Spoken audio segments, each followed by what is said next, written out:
Mga boss, Representative Leandro Libeste, sa buong Pilipinas wala akong nakilalang leader na may tapang at malasakit katulad ni Mayor Duterte.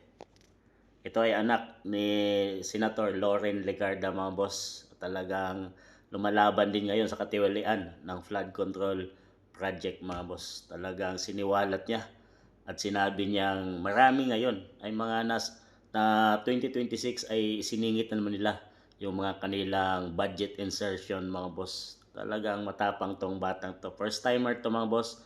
Representative ng Batangas. At sinabi niyang nagpakita nga ng paghanga ang bata pa noon na ngayon ay si Congressman Leandro Libeste sa ipinakitang tapang at malasakit raw ni dating Pangulong Rodrigo Duterte nung mayor pa lamang noon ito sa lungsod ng Davao. Ipinagbilin raw siya ng kanyang ina na si Senator Loren Legarda kay Tatay Digong noon pa para mag-OJT. Dito nga raw niya nakita kung anong klaseng leader si PRRD at paano niya pamunuan ang Davao ng may tapang at malasakit sa kanyang mga nasasakupan.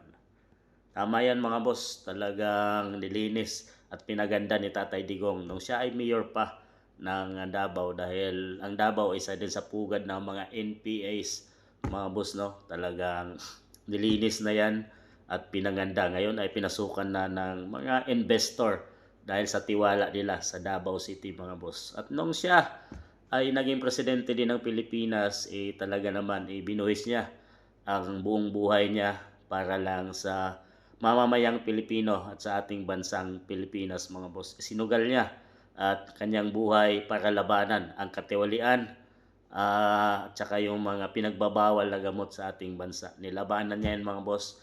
At sinabi niya sa ating mga kapulisan na huwag kayong matakot na gawin nyo ang inyong tungkulin para linisin itong pinagbabawal na gamot dahil siya ang mananagot, mga boss. So ito na nga ay pinanindigan niya.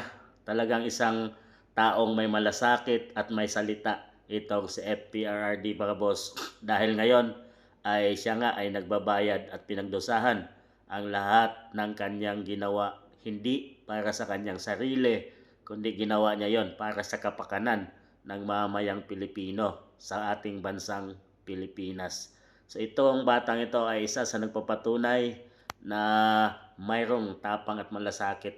Si dating mayor pa lang, PRRD, mga boss, no? Dahil siya ay nag-OJT kamo sa Davao City.